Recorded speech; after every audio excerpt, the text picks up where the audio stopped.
Hi, this is Jared Knapp with SPS Commerce. Want to go over what it looks like when you're evaluating EDI options. So I'll start off by talking about an analogy within software, and as you evaluate technology, then I'll walk through the 7 building blocks of working with an EDI solution, and then I'll close with what really are your options and what does that boil down to for you as a business. So starting off, when you think about technology, there's really a couple different approaches, and one really good example is in payroll. There's a lot of different things involved with payroll, not just the fact of paying out your employees, but different tax codes or actually extracting that payment and getting that to your employees. A lot of companies don't see that as being a core competency to their business, or isn't something that drives a competitive advantage into their business.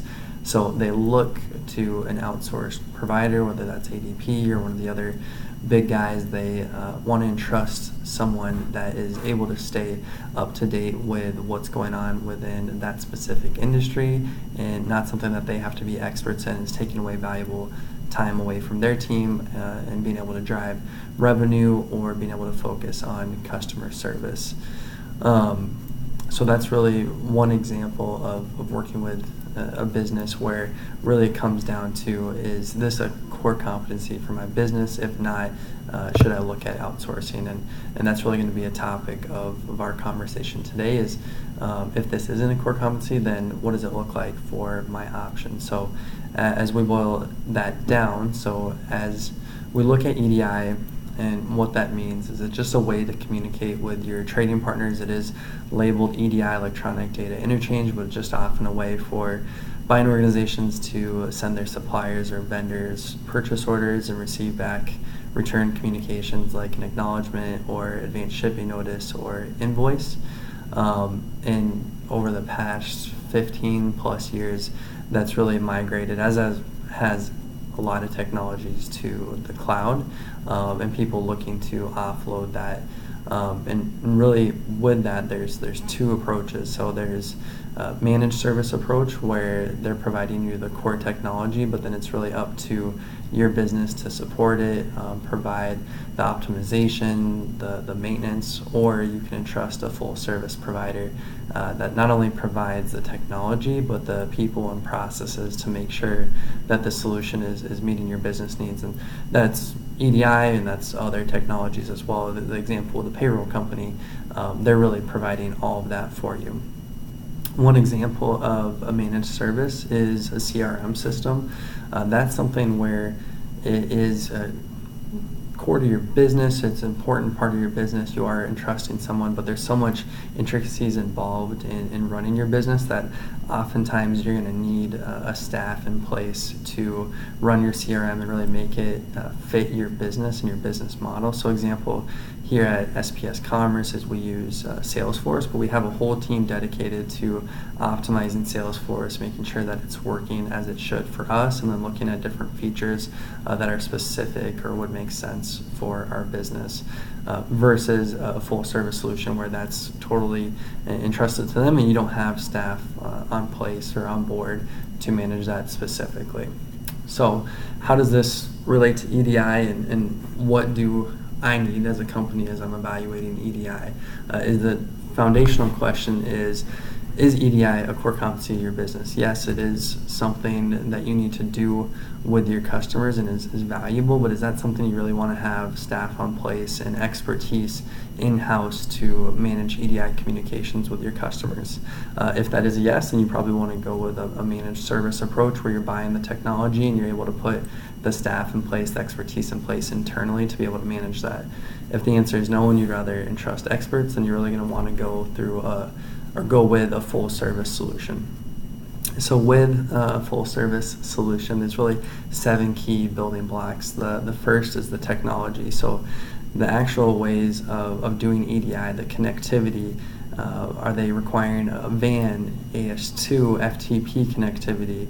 Are they doing different document types like a purchase order, acknowledgement, advanced shipping notice, and what's the mapping associated there to the translation, actually getting that into a human readable format or out of their different connectivity options and into the connectivity option of choice, or getting that into that human readable format.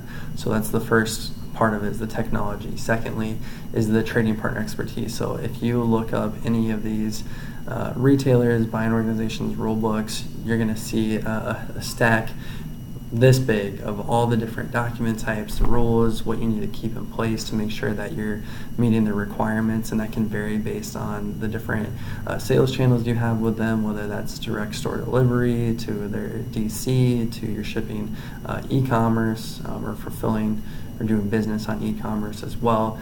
It also varies by order management model. Again, is it DSD? Is it going to the distribution center? And then what EDI documents and labels are they requiring? Do they do the purchase order, the 850, the 855 acknowledgement, 856 advanced shipping notice? Are they doing a quote document or request for routing? What does that look like for your company? For a managed service, they're providing you the technology to be able to do all that, but then it's up to you to be able to figure that out and what it looks like with your company or your customers. With a full service solution, they're really insulating you from the risk of having to manage all those different components with your customers and what their specific rule books look like, and even keeping up to date with that. Thirdly is design and configuration. So it's giving you the expertise in project management, consulting, design, really to get you up and running in a matter of days, and providing the people part of the process and getting EDI up and running. Next is trading partner communication. So working with your trading partners from the get-go, managing conversations. This is going to help you to keep your vendor scorecards high, which is ultimately going to result in additional orders and additional revenue with your customers. It also helps reduce chargebacks, as if you have errors with your customers, they're going to ding you via chargeback. That's a way they actually have a revenue stream. If you look at a 10K or an annual report, or if you're on earnings call, that is definitely a revenue stream for different buying organizations.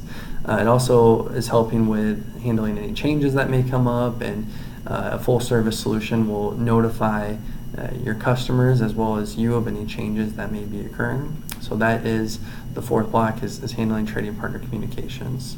5 is testing and launch, and this, in my opinion, is the most important. So actually working with your customers, what a full service provider will do, and handling the testing, going back and forth, going through the different scenarios. For example, Home Depot requires 20 different scenarios, and Costco, for example, may require 3 or 5 or none, depending on the EDI provider that you're looking at.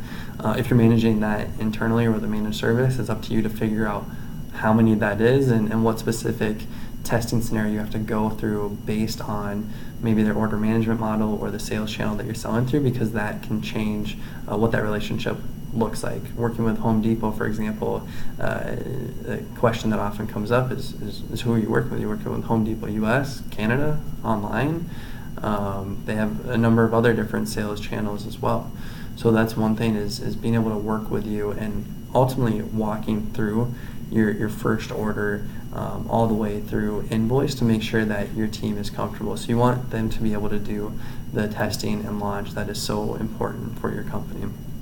The 6th block is proactive monitoring and analysis, so giving you error reporting details, connectivity reporting details, some things that could be involved as well as network data sourcing, so pulling information from an initial purchase order and populating that on the next document type, so then you're not having to manually key in each information. As I went back to the book about this big on all the different rules associated, that means all those rules have to be populated in fields, which means that your team has to actually manually key those that information in. So you're going to want to work with a team that's pre-filling, pre-populating a lot of that information based on what you're receiving from your partners on the purchase order.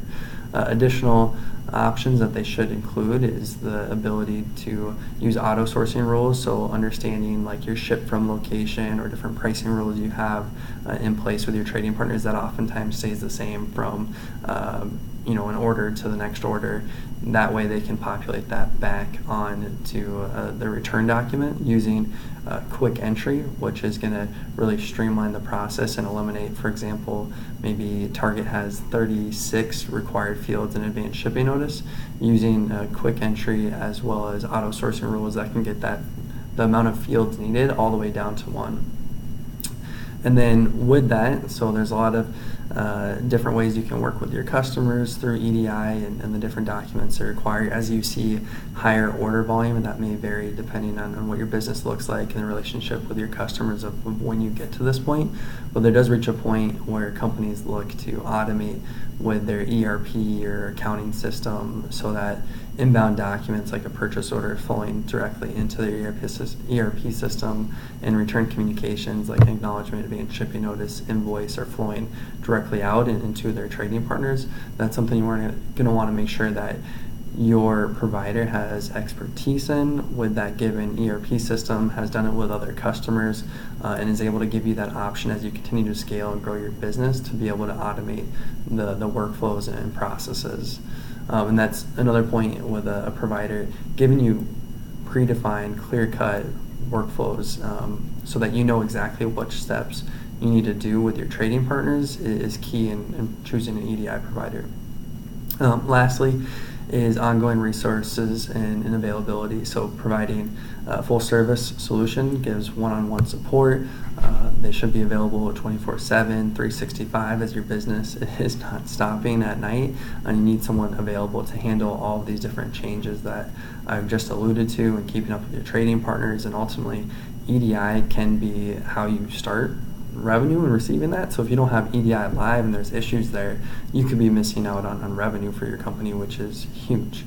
Also providing a full service solution does with videos and guides and training on what you need to do for EDIs, and so your team knows what they need to do, and if you're on your off hours or if you're doing employee onboarding, that they can go through those different training and know what it looks like to work with EDI.